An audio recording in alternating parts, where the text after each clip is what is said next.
We may all be really quite familiar of, what does it feel like in the comfort zone or in our own comfort zone? And there's a certain level of safety within our comfort zone.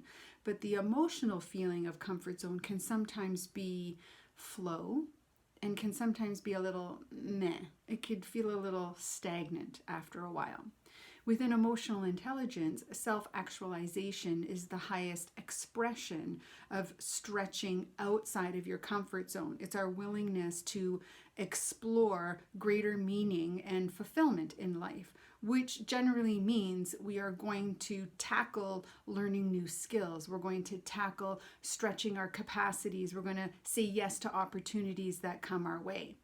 Now, self-actualization is supported by 3 other emotional intelligence skills. And before we get into their support EQ skills, why is it so important to stretch outside of our comfort zone? Why is it so important to self-actualize? Well, self-actualization is a component of our overall sense of well-being.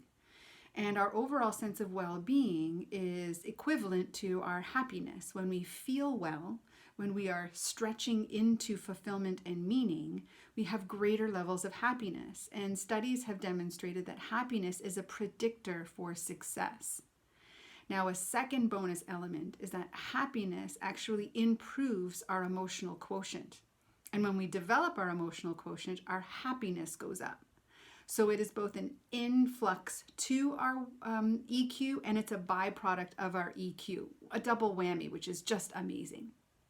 So let's get to how do we become more self-actualized? How do we build this EQ skill? Well, the first supporting EQ player for self-actualization is self-regard. Self-regard is knowing our strengths and our weaknesses. Now, when we self-actualize and step outside of our comfort zone, what we're doing is we're stretching our capacities. We're using all of our talents and our skills. And what's necessary to have these two partnering up together is that when we achieve whatever we're aiming for, we integrate that into our self-regard, into our esteem, into our confidence. Some people might struggle with imposter syndrome, which means that they minimize their accomplishments and then don't integrate it into their identity. And so their self-regard, confidence, esteem actually struggles and stays low. We want to make sure we integrate it in. The next supporting player is optimism. So optimism and self-regard and self-actualization are this beautiful triangle. So as I'm stretching outside my comfort zone, I need to have a positive outlook, hope that I can accomplish it. And if I have a high level of self-confidence because of things I've accomplished in the past, then I will have a high level of optimism. So this triangle works really well together to continue to stretch us outside our comfort zone without being sort of confined by fear. And then the third element is reality testing.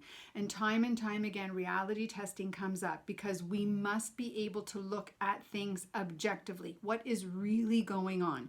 If we have rose-colored glasses, we'll miss important information that we need in order to take the right step, to take the next step towards achievement. And achievement, when we're looking at reality, may mean pulling on a different skill and a capacity, skill or capacity that we have. It may also mean seeking out other resources, other people to help us in our achievement. So reality testing is a great balancer within self-actualization, both for optimism and for self-regard.